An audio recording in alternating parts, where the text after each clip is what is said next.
अभी रिसेंटली मेरे एक स्टूडेंट ने बड़ा बढ़िया क्वेश्चन पूछा। उसने ये पूछा कि यार आप सेक्टर कैसे पकड़ते हैं किसी इन्वेस्टमेंट करने से पहले। तो मैंने उनको एक बढ़िया एग्जांपल दिया कि लास्ट ईयर आपने जितनी भी न्यूज़ पढ़ी थी उसके अंदर ये था कि रशिया यूक्रेन क्राइसिस के अंदर इंडिया का बहुत ज़्यादा बेनिफिट होने वाला है मैन्युफैक्चरिंग सेक्टर के अंदर, उसके अंदर स्पेशली आपका केमिकल सेक्टर के अंदर। तो उसका जो हिसाब हुआ था वो ये हुआ था कि जितनी भी आपकी यूरोपियन साइट्स थी वहाँ पे केमिकल प्रोड्यूस नहीं हो रहा था because of high energy prices और बिकॉज ऑफ कोविड की सिचुएशन थी आपकी चाइना के अंदर। तो उसकी वजह से इंडियन कंपनीज को, आपको अगर नोटिस किया होगा तो बहुत ज़्यादा आपके प्राइस रियलाइजेशन मिले थे और एबिटा मार्जिन आपके 25-30% तक पहुंच चुके थे। लेकिन वो सिचुएशन इस साल के अंदर नहीं दिखाई दे रही क्योंकि आज की डेट में चाइना खुल चुका है और उन्होंने डंपिंग करने की वजह से जितनी भी इंडियन कंपनीज हैं उनके प्राइस रियलाइजेशन के अंदर आप बहुत ड्रास्टिक परफॉर्मेंस देखेंगे नेगेटिव फॉल के अंदर। इसका ये रीज़न है कि लास्ट ईयर का जो रिजल्ट था वो एक वन ऑफ इफेक्ट था जिसके अंदर चाइना की कोई भी कंपनी के अंदर आपने प्रोडक्शन कम दिखाई दी थी और उसका जो इफेक्ट था कि डोमेस्टिक प्रोडक्शन जो थी उनको बहुत ज़्यादा बेनिफिट मिला था अपने एबिटा मार्जिन के अंदर, क्योंकि जो वो प्रोडक्ट 100 रुपये का बेच रहे थे तो उसकी उनको प्राइस अराउंड 120 की भी मिल रही थी। तो उस केस के अंदर इंडियन कंपनीज ने पूरे के पूरे केमिकल स्पेस के अंदर आप कोई भी कंपनी पकड़ के देख लें, वहाँ पे लोगों ने बहुत ज़्यादा प्रॉफिटेबिलिटी दिखाई थी। लेकिन ये सिचुएशन Q1 में आके चेंज होगी। इसका रीज़न है अगेन चाइना, क्योंकि लास्ट ईयर जो रिजल्ट्स थे वो ये इफेक्ट था कि चाइना में फैक्ट्रीज जो हैं वो बंद हैं क्योंकि बिकॉज ऑफ कोविड। लेकिन आज की डेट में कोविड ख़त्म हो चुका है चाइना के अंदर और उनकी जितनी भी प्रोडक्शन है वो अब पूरे वर्ल्ड में पहुंच चुकी है सेल्स करके।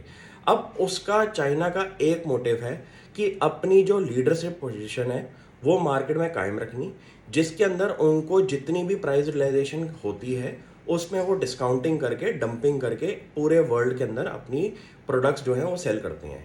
इसका सीधा इफेक्ट हमारा Q1 के अंदर, कोई भी आप इंडिया की केमिकल कंपनी पकड़ लीजिए उसके अंदर इसका इफेक्ट दिखाई दिया कि जितनी भी कंपनीज थी उनके जो आपके पैट थे उसके अंदर आपने 80-90% का भी डिक्लाइन देखा होगा।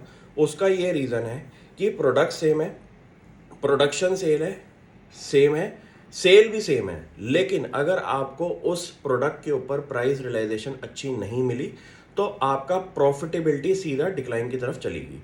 तो ये आप कोई भी इंडिया की कंपनी पकड़ लीजिए Q1 के अंदर, उसमें आपने ये चीज़ नोटिस करी होगी।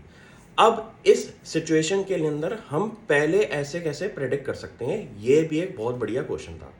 इसके अंदर क्या करना है आपको कि सबसे पहले आपको जब भी क्वार्टर के रिजल्ट शुरू हुए उससे पहले आपको इंडस्ट्री की रिपोर्ट्स पढ़नी ज़रूरी है।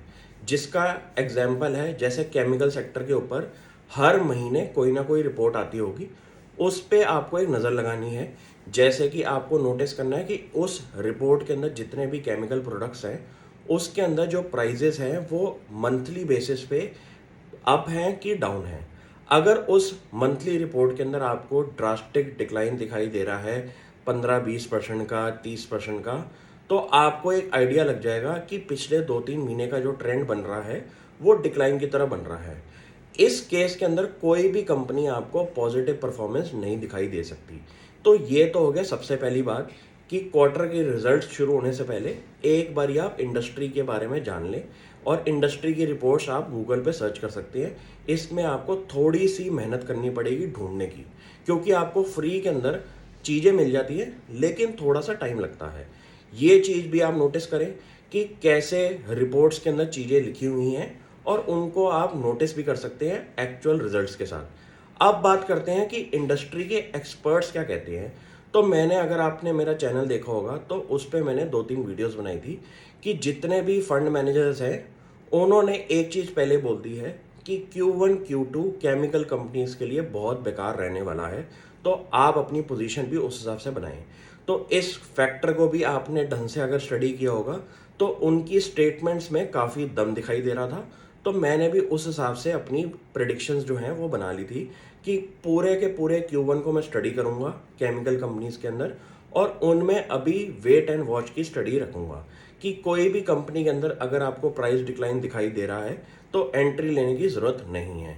तो ये अगर फैक्टर्स आप इंडस्ट्री के ओवरऑल व्यू में देख लें तो शायद आपको स्टॉक पिकिंग के अंदर काफ़ी मेहनत हो जाएगी। आप भी इन चीज़ों को नोटिस करें और मुझे बताएं आप कौन सा सेक्टर फॉलो कर रहे हैं। Thank you.